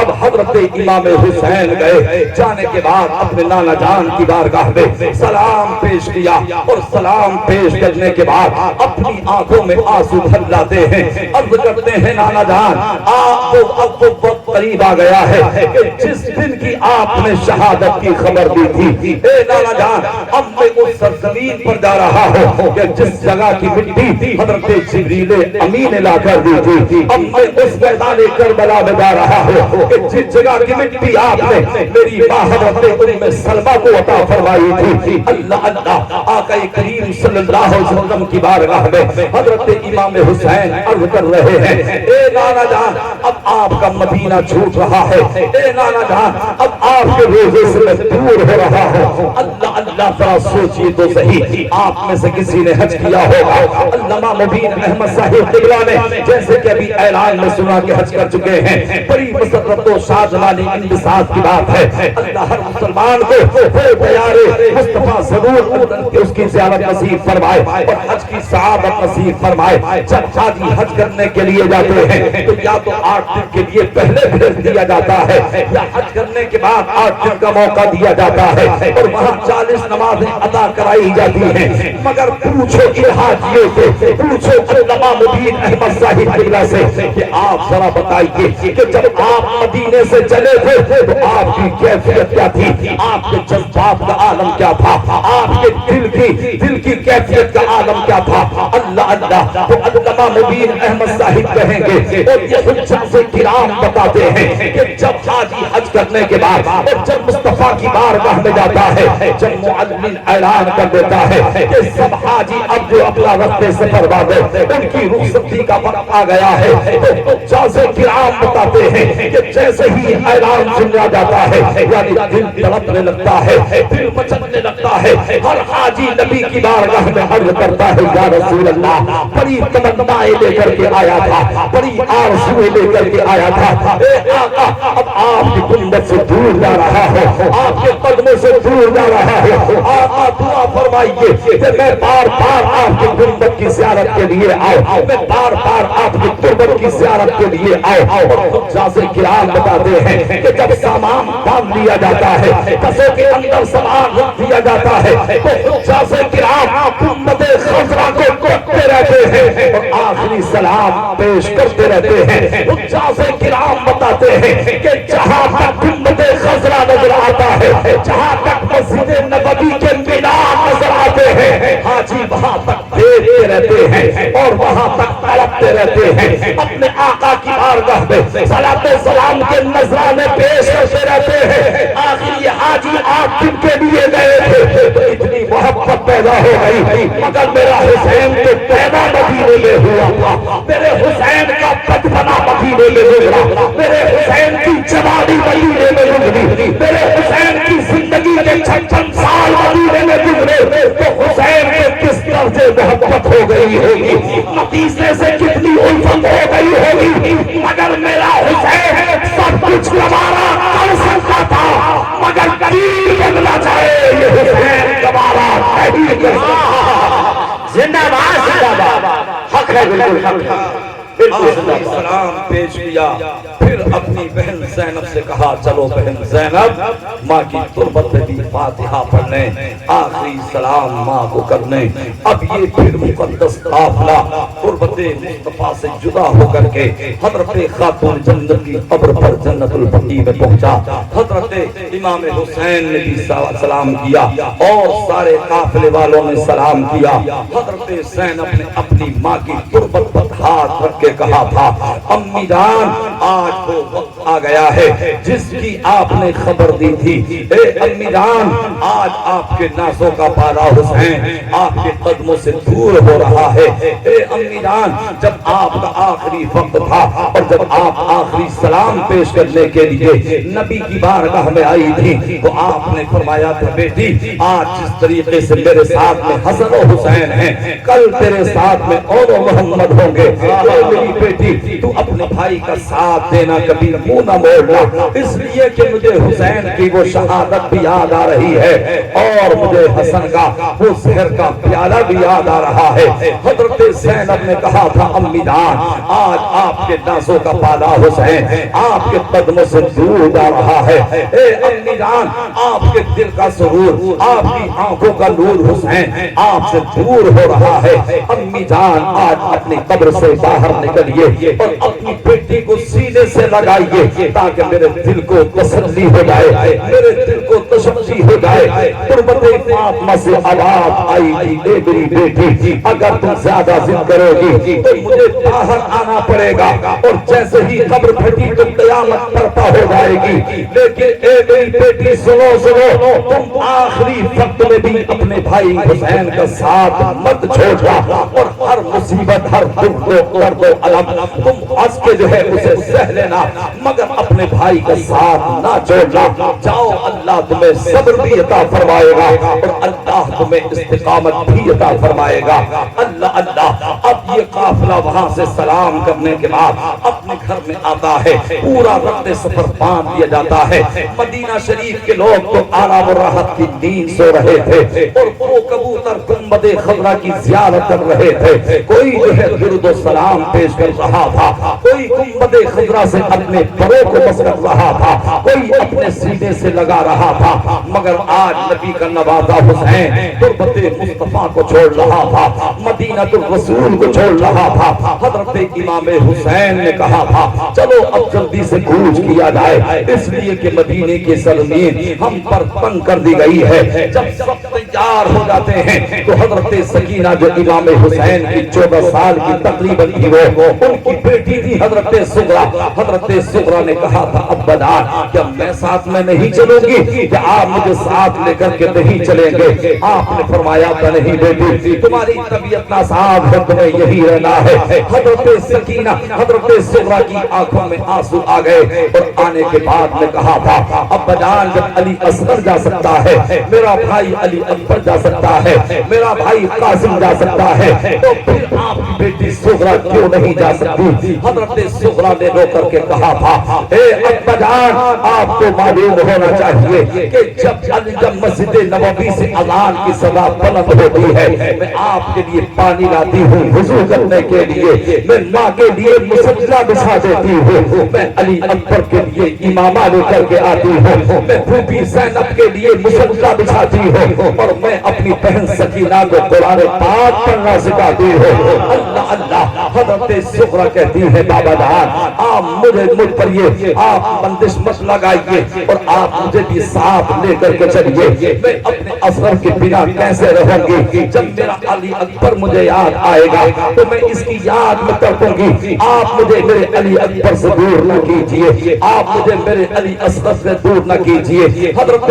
سکینہ نے کہا تھا, جب آپ مجھے لے کر کے چلیں گے تو میں سفر میں آپ کے بہت کام میں آؤں گی, میدان کربلا میں آپ کے بہت کام میں آؤں گی. جب میدان کربلا میں بھائی علی اکبر اذان کہے گا تو میں آپ کے لیے وضو کا پانی لا کر کے دے دوں گی, ماں کے لیے میں مسلح بچھا کر کے دے دوں گی, اور بھوپی زینب کے لیے میں مسلح لا کر کے دوں گی, اپنے بھائی علی اکبر کے لیے امامہ لا کر کے دوں گی, اور میں اپنی بہن سکینہ کو قرآن پڑھنا سکھاؤں گی, علی اکبر کو گود میں سلاؤں گی, اور اپنے علی اکبر کو گود میں کھلاؤں گی. حضرت سغرا بار بار کہتی رہی, مگر حضرت امام حسین نے ارشاد فرمایا تھا, اے میری بیٹی سغرا سنو سنو, یعنی تمہیں سفر کربلا پر نہیں جانا ہے, تمہیں میدان کربلا میں نہیں جانا ہے, تمہیں مکے کی طرف ہجرت نہیں کرنا ہے, بلکہ اے بیٹی سنو سنو, تم مدینے میں رہ کر کے سیرت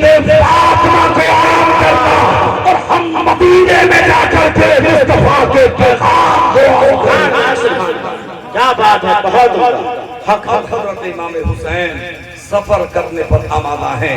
اب آپ ذرا دو ہجرتوں کو آپ نگاہوں کے سامنے رکھیے. ایک ہجرت تو وہ ہے جو آج سے 56 سال پہلے تقریباً مصطفیٰ جان رحمت نے مکے سے مدینہ شریف کو کی تھی, لیکن آج نبی کا نواسا مدینے سے مکہ شریف کی طرف ہجرت کر رہا ہے. آخر مصطفیٰ نے مکے سے مدینے کو ہجرت کی, اور نبی کا نواسا مدینے سے مکے کو ہجرت کر رہا ہے. آخر دونوں ہجرتوں میں فرق کیا ہے؟ یہ دونوں ہجرتیں کس لیے کی گئی؟ ان دونوں حکمتوں میں, دونوں ہجرتوں میں حکمت و فلسفہ اور ضرورت و اسرار کیا تھے؟ تو اگر یہ سوچا جائے اور نبی کی بارگاہ میں یہ سوال کیا جائے تو نبی کی بارگاہ سے جواب ملے گا کہ جب مصطفیٰ جان رحمت نے, یعنی نبی کا نقیب جواب دے گا کہ جب امام الانبیاء نے مکے سے مدینے کو ہجرت کی تھی تو اسلام پھیلانے کے لیے حسین مدینے سے مکے کو ہجرت کر رہے تھے. اسلام بچا دے, زندہ باد, زندہ باد, بہت سبحان اللہ.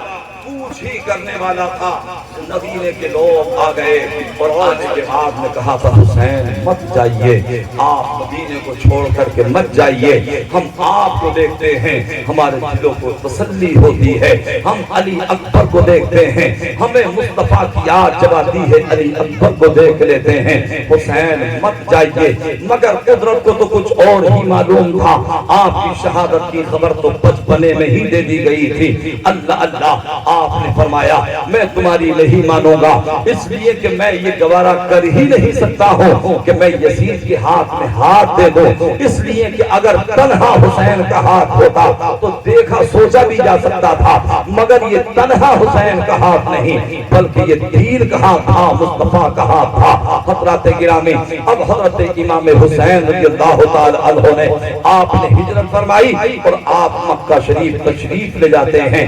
حضرت عبداللہ بن زبیر, حضرت عبد الرحمن بن ابی بکر اور حضرت عبداللہ ابن عمر, حضرت عبداللہ بن زبیر, یہ صحابہ اکابر اجلہ صحابہ پہلے ہی مدینے سے مکے کو ہجرت کر چکے تھے, اور حضرت ابو سعید خدری رضی اللہ تعالی عنہ یہ سب پہلے ہی مدینے کو جا چکے تھے. جب حضرت امام حسین وہاں پہنچے تو وہاں پہنچنے کے بعد اہل مکہ نے آپ کا بڑا خیر مقدم کیا, آپ کو بہت سراہا اور اہلا و سہلا مرحبا مرحبا کی صدائیں بلند بلند ہوئی، یہاں تک کہ جیسے ہی آپ مکے میں پہنچے تو اب کوفیوں کی طرف سے خطوط پہنچتے ہیں کہ حسین آپ ہمیں امام برحق، آپ ہمارے لیے امام برحق ہیں اور آپ ہمیں فاسق و فاجر کے ہاتھ پر نہ چھوڑیں، اس کے رحم و کرم پر نہ چھوڑیں، اور ہم اسے اپنا امیر و خلیفہ تسلیم نہیں کرتے اس لیے کہ وہ فاسق و فاجر ہے، آپ تشریف لائیے تاکہ ہم آپ کے ہاتھ پر بیعت کریں اور ہم راہ مستقیم کے مسافر بنیں۔ اگر آپ تشریف نہیں لائے تو پھر قیامت کے دن ہم رب کی بارگاہ میں یہ عریضہ پیش کریں گے، مولا ہم نے تیرے نبی کے نواز حسین کو مدعو کیا تھا، دعوت دی تھی، مگر حسین نہیں آئے تھے، اس لیے مجبوراً ہمیں یزید کی فاسق و فاجر کی بیعت کرنی پڑی تھی۔ اللہ اللہ، جب 120 یا 150 خطوط یزیدیوں کے کوفیوں کے آئے، جب کوفیوں کے خطوط اتنے آئے تو حضرت امام حسین نے فیصلہ یہ کیا کہ میں اپنا نائب مقرر کر کے اپنے بھائی مسلم بن عقیل کو بھیج رہا ہوں، اگر یہ حالات صحیح دکھیں گے، حالات سازگار ہوں گے تو پھر میں بھی کوفے کی طرف آ جاؤں گا۔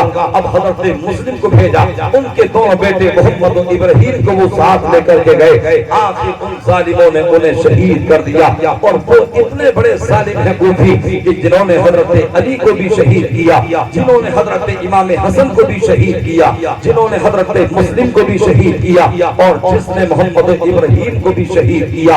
اب وہ دن اور وہ تاریخ آئی، یعنی 2 ذی الحجہ آتی ہے۔ عزیزان ملت اسلامیہ، حضرت امام حسین رضی اللہ تعالی عنہ اب مکے سے کربلا کی طرف آپ کوچ کرنا چاہتے ہیں، لیکن خانہ کعبہ کا طواف کرنے کے لیے پوری دنیا سے لوگ آئے ہوئے تھے، کوئی تو خانہ کعبہ کا طواف کر رہا تھا، کوئی آب زمزم سے اپنی پیاس بجھا رہا تھا، کوئی صفا اور مروہ کی صفی سعی کر رہا تھا، کوئی مقام ابراہیم پر نماز پڑھ رہا تھا، کوئی میدان مزدلفہ میں جانے کی تیاری کر رہا تھا، کوئی میدان عرفات میں جانے کو تیار تھا، یعنی لوگ اپنے اپنے بدن سے احرام باندھے ہوئے تھے اور سب کی زبان پر ایک ہی بولی اور تلبیہ تھا، لبیک اللہم لبیک، لبیک اللہم لبیک لا شریک لک لبیک، یعنی ساری کائنات سے آنے والے لوگ یہ تلبیہ بیان کر رہے تھے، مگر یہ نبی کا نواسہ حسین مکے کی گھڑیوں کو چھوڑ رہا تھا، مکے کی جو عظیم ساعتیں تھی انہیں چھوڑ رہا تھا،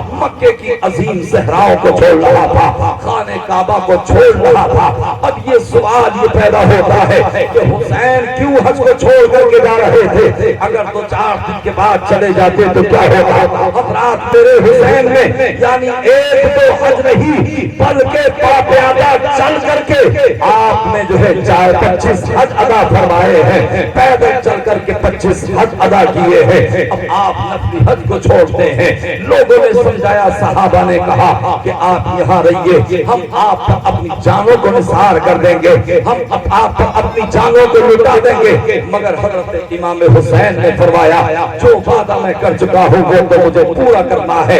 آخرکار وہاں سے کوچ کرتے ہیں، سفر کرتے کرتے کرتے کرتے تو محرم کو یعنی کربلا کی سرزمین پر پہنچتے ہیں، اور وہاں جو ہے یعنی پہلے حر بن ریاحی آتے ہیں اور پھر ابن سعد 22,000 کا لشکر لے کر کے آ جاتا ہے، پاؤں ڈال دیتا ہے۔ حضرات گرامی ابن سعد سے حضرت امام حسین نے کہا تھا یا تو مجھے مدینہ واپس جانے دے، یا مجھے کسی مسلم سرحد پر جانے کی اجازت دے، یا مجھے یزید کے دربار میں جانے کی اجازت دے، میں اس سے خود اپنے معاملات طے کر لوں گا۔ مگر اس کا ایک ہی فیصلہ تھا، ایک ہی کہنا تھا، حسین یا تو یزید کی بیعت کر لو یا پھر مرنے کے لیے تیار ہو جاؤ۔ عزیزان ملت اسلامیہ، اب 7 محرم الحرام آتی ہے، حسین پر پانی بند کر دیا جاتا ہے۔ اللہ اللہ وہ نہر فرات کہ جس پر 1000 سپاہیوں کا پہرا بٹھا دیا جاتا ہے، اور حکم عام تھا کہ اگر درندو چرند پیے تو منع تم نہ کیجئے، پر فاطمہ کے لال کو پانی نہ دیجئے۔ اللہ اللہ، آج اگر کتنا ہی بڑا ظالم انسان ہو لیکن اگر پانی طلب کیا جائے تو آپ کی سفر میں پانی دے دیتا ہے، مگر وہ یزیدی کتنے بڑے ظالم و جابر تھے کہ انہیں ترس نہیں آیا اور انہوں نے اس پر پہرا بٹھا دیا تھا۔ الغرض تسبیح یعنی شب آتی ہے، جب نبی کی شب آتی ہے تو یہ اس نے کہا تھا یہ بیعت کرنے کرنے کے لیے یا آپ مقابلے کے لیے تیار ہو جائیے۔ حضرت امام حسین نے کہا تھا آخری ٹائم مجھے دے دو، آخری رات مجھے دے دو تاکہ ہم دل کھول کر کے عبادت کر لیں۔ مگر انہوں نے کہا ٹھیک ہے چلو یہ رات تو ہم تمہیں دے دیتے ہیں، لیکن صبح کو تمہیں یزید کی بیعت کرنی ہوگی یا تمہیں مرنے کے لیے تیار ہونا ہوگا۔ اب پوری دنیا تو آرام سے سو رہی تھی مگر حسین اپنے رب کو سجدے کر رہا تھا، اپنے رب کی بندگی کر رہا تھا، کوئی مصطفیٰ پر درود و سلام کر رہا تھا، کوئی نماز نوافل ادا کر رہا تھا، کوئی اللہ کی بندگی کر رہا تھا۔ اب جیسے ہی نماز فجر کا وقت ہوتا ہے حضرت علی اکبر نے اذان کہی، امام حسین نے نماز پڑھائی، ادھر سے جنگ کا مطالبہ ہو جاتا ہے، حسین جلدی کیجئے، اب دیر نہ کیجئے، یا تو یزید کی بیعت کریں یا پھر آپ مرنے کے لیے تیار ہو جائیں۔ حضرت امام حسین رضی اللہ تعالی عنہ نے کہا تھا ظالمو میں تم سے پھر ایک بات امام حجت کے لیے پھر کہنا چاہتا ہوں، یا تو مجھے مدینے کی طرف جانے دو یا پھر مجھے کسی مسلم سرحد پر جانے دو یا پھر مجھے یزید کے دربار میں جانے دو۔ مگر ان کے دل تو پتھر ہو چکے تھے، ان کے دل تو پتھر ہو چکے تھے، انہیں رحم نہیں آیا۔ کہا تھا حسین اب یا تو یزید کی بیعت کرو یا آپ لڑنے بڑھنے کے لیے تیار ہو جاؤ۔ اور سب سے پہلا تیر ابن سعد نے چلایا اور چلانے کے بعد میں کہا تھا لوگوں یزید کے دربار میں گواہی دینا، ابن سعد کے دربار میں گواہی دینا کہ سب سے پہلا تیر میں نے چلایا تھا حسین کی طرف کہ ان جنتی باپ کا بیٹا ہے کہ جب جنگ احد ہو رہی تھی تو حضرت سعد بن وقاص پہلا تیر مارا تھا اور مصطفیٰ جان رحمت پر اپنی جان نچھاور کر رہے تھے۔ پوری دنیا مصطفیٰ کی بارگاہ میں عرض کرتی ہے فدا کا ابی و امی یا رسول اللہ، اے آقا میرے ماں باپ آپ پر قربان ہو گئے مگر میدان احد میں میرے آقا حضرت سعد بن وقاص سے فرما رہے تھے یا سعد ارمی فدا کا ابی و امی، اے سعد تیر مارے جن پر میرے ماں باپ قربان ہو گئے۔ یعنی بھانتی باپ کا بیٹا تھا جو کہ جہنم میں جانے کے کام کر رہا تھا، اب تیر چل جاتا ہے۔ بہت ساری شہادتیں ہوتی ہیں، صرف حضرت زین العابدین باقی رہتے ہیں، حضرت امام حسین باقی رہتے ہیں۔ آپ خیمے کے اندر آتے ہیں، حضرت زین العابدین کو دیکھا کہ آپ تپے لرزہ میں مبتلا ہے، شدت کا بخار آپ پر ہے اور آپ جانے کی تیاری کر رہے ہیں۔ امام حسین نے کہا تھا بیٹا کیا تم حسینی سلسلے کا بالکل سلسلہ منقطع کرنا چاہتے ہو؟ ارے تمہیں سے میری نسل چلے گی اور حسینی سلسلے کا سلسلہ شروع ہوگا۔ اے بیٹا تمہیں میدان جنگ میں نہیں جانا ہے۔ حضرت امام حسین نے اپنی بہن زینب سے کہا لاؤ ذوالفقار حیدری کو لاؤ، لاؤ چچا حمزہ کا نیزہ لے کر کے آؤ، لاؤ حضرت جعفر بن طیار کی جو ہے ہاتھ لے کر کے آؤ۔ سب کچھ لینے کے بعد استوار ہونے کے بعد آپ گھوڑے پر سوار ہوتے ہیں، اپنے تمام خواتین کو اسلام کی شہزادیوں کو وصیت اور تاکید کرنے کے بعد جب گھوڑے کی لگام کو کھینچتے ہیں اور جب آپ چلنے کا اشارہ کرتے ہیں تو وہ گھوڑا آگے قدم نہیں رکھ رہا ہے۔ امام حسین نے کہا تھا اے میرے شیر کیا یزیدیوں سے ڈر گیا ہے؟ کیا یزیدی لشکروں سپاہ سے ڈر گیا ہے؟ کیا تو تیر اور کانوں سے ڈر گیا ہے؟ کیا تو یزیدی لشکروں سے تعداد سے ڈر گیا ہے؟ تو گھوڑا بے سلام تھا، اس نے سر کو ہلا کر کے اشارے میں کہا تھا حسین میں لشکر یزید سے نہیں ڈرا، میں تیروں کمان سے نہیں ڈرا، مگر میرے پیروں سے 25 سکینہ لپٹی ہوئی ہے، میں 25 سکینہ کو کچل کر کے یزیدی نہیں بننا چاہتا۔ آپ 25 کو قدموں سے ہٹائیے، میں آگے بڑھنے کے لیے تیار ہوں۔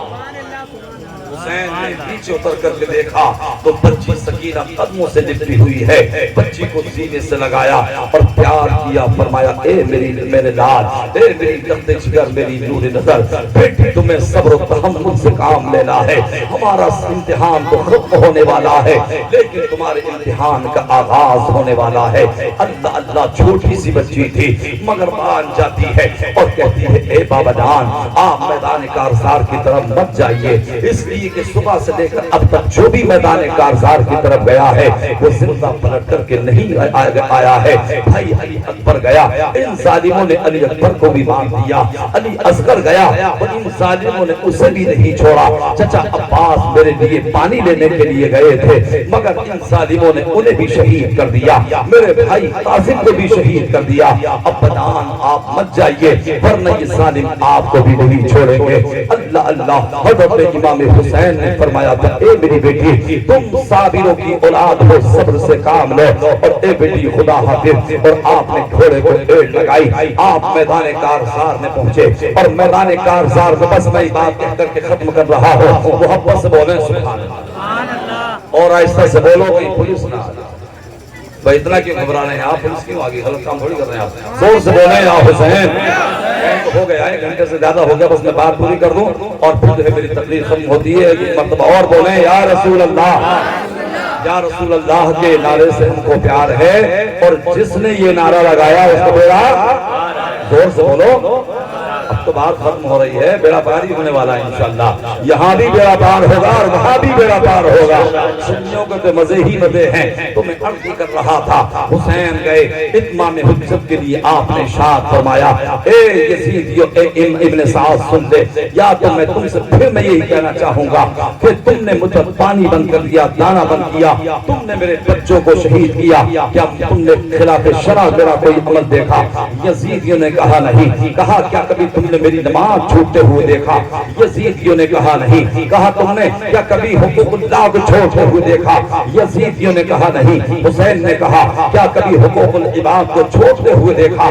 یزیدیوں نے کہا نہیں. تو حسین نے کہا پھر تم مجھے کیوں مارنے پر تلے ہوئے ہو, تم مجھے کیوں قتل کرنا چاہتے ہو؟ سنو سنو, اگر تم میرے دامن سے وابستہ ہو جاؤ گے تو اب بھی جاؤ, میں تمہیں یہ پیغام دے رہا ہوں, میں تمہاری خطاؤں کو معاف کر دوں گا. اگر تم اب بھی میرے دامن سے وابستہ ہو جاؤ گے, اگر تم اب بھی میرے پاس میں چلے آؤ گے, تو میں علی اصغر کے قاتل کو بھی معاف کر دوں گا, علی اکبر کے قاتل کو بھی معاف کر دوں گا, عباس کے قاتل کو بھی معاف کر دوں گا, اور علی اصغر کے قاتل کو بھی معاف کر دوں گا. مگر ان کے دل تو پتھر کے ہو چکے تھے. ابن سعد نے کہا تھا حسین اب یہ کلام گفتگو کرنے کا وقت نہیں ہے, تو ہی آپشن ہی بیعت کرو یا پھر مرنے کے لیے تیار ہو جاؤ. بس اتنا سنا تھا. علی کا شعر ذوالفقار حیدری کو بیان سے ظاہر کرتا ہے اور ان پہ حملہ آور ہو جاتا ہے. اب یزیدیوں کا عالم یہ تھا کہ اگر میرا حسین لشکر قلب پر جو ہے حملہ آور ہو رہا ہے تو پرست اڑاتا چلا جا رہا ہے, اگر میمنہ پر حملے کر رہا ہے تو اس کا رخ بدل کے رکھ دے رہا ہے, اگر میسرہ پر حملہ کر رہا ہے تو یزیدیوں کے پراغ سے اڑاتا چلا جا رہا ہے. جس طرف کو رخ کر لیتا ہے یزیدیوں کو پاس میں چہچہن کرتا چلا جاتا ہے. اب ابن سعد پکار اٹھا تھا, اے میرے شہدارے, میرے شہسوارو, ارے تم کیا کر رہے ہو؟ اگر تم اس طریقے سے لڑتے رہو تو ایک بھی لشکر یزید میں سے نہ بچے گا. اس لیے یہ کوئی عام نوجوان نہیں بلکہ یہ تو علی کا شعر ہے, یہ تو نبی کا شعر ہے. اس کی رگوں میں فاطمہ کا تیر بول رہا ہے, علی کا خون اس کی رگوں میں بول رہا ہے. اگر تم اسے شہید کرنا چاہتے ہو تو ہر چہار جانب سے حملہ آور ہو جاؤ. ہر چہار جانب سے حملہ ہونا شروع ہو جاتا ہے. چاروں طرف سے تلواریں چل رہی ہیں, چاروں طرف سے نیزے چل رہے ہیں, چاروں طرف سے تیروں کی برسات ہو رہی ہے. 73 زخم آپ کے جسم پر تیروں کے آتے ہیں, 82 زخم تیروں تلواروں کے آپ کے جسم پر آتے ہیں. میرا حسین زخموں سے چور ہو کر کے زمین کی طرف آتا ہے.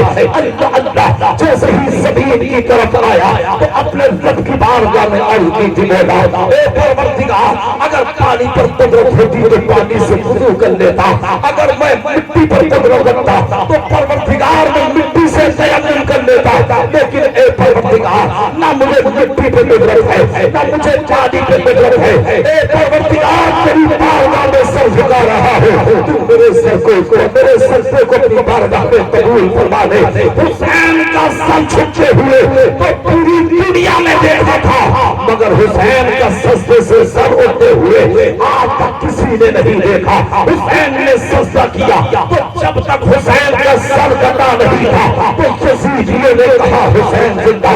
میدان کربلا نے کہا حسین زندہ، زمین نے کہا حسین زندہ، چاند کی چاندنی نے کہا حسین زندہ، سورج کی روشنی نے کہا حسین زندہ، آبشار کے نغموں نے کہا حسین زندہ، کہکشاں کی انجمن نے کہا حسین زندہ، اور کنیوں کے تبسم نے کہا حسین زندہ، اور کنچوں کی چٹک نے کہا کہ حسین زندہ، پھولوں کی مہک نے کہا کہ حسین زندہ، دریا کی روانی کے نے کہا حسین زندہ، موجوں کی بریانی نے کہا حسین زندہ، اور زمین و عرش نے کہا کہ حسین زندہ، شجر و حجر نے کہا کہ حسین زندہ، شمس و قمر نے کہا کہ حسین زندہ، لال و گوہر نے کہا حسین زندہ، یعنی پوری کائنات کہہ رہی تھی، یعنی جب تک سر نہیں کٹا تو پوری کائنات کہہ رہی تھی کہ حسین زندہ، اور جب سر کٹ گیا تو قرآن نے کہا حسین زندہ۔ سبحان اللہ سبحان اللہ، نعرہ تکبیر، نعرہ رسالت، مسلک اعلی حضرت شہید اعظم کانفرنس، نعرہ تکبیر، نعرہ رسالت۔ حضرات تو پھر آپ کا سر سجدے میں جھکا اور آپ کے سر کو جدا کر دیا گیا، اِنَّ لِلَّهِ وَإِنَّا إِلَيْهِ رَاجِعُونَ۔ اس کے دل سے پوچھئے ناکامیوں، اس کے دل سے پوچھئے ناکامیوں کی لذتیں، جو مسافر لٹ گیا ہو جا کے منزل کے قریب، زندہ ہو جاتے ہیں جو مرتے ہیں حق کے نام پر، اللہ اللہ موت کو کس نے مسیحا کر دیا۔ قرآن فرماتا ہے قُلْ لَا أَسْأَلُكُمْ عَلَيْهِ أَجْرًا إِلَّا الْمَوَدَّةَ فِي الْقُرْبَى۔ محبوب آپ اعلان فرما دو کہ میں نے جو تمہیں ایمان کی دولت عطا فرمائی ہے، میں نے جو فریضہ دعوت و تبلیغ ادا کیا ہے، میں اس پر تم سے کچھ اجرت نہیں چاہتا، مگر میں یہ چاہتا ہوں کہ تم میرے اہل بیت سے محبت کرو۔ استغفر اللہ ربی من کل ذنب واتوب الیہ۔ میرے ساتھ میں کلمہ پڑھیے، لا الہ الا اللہ محمد رسول اللہ وما علینا الا البلاغ والسلام علی من اتبع۔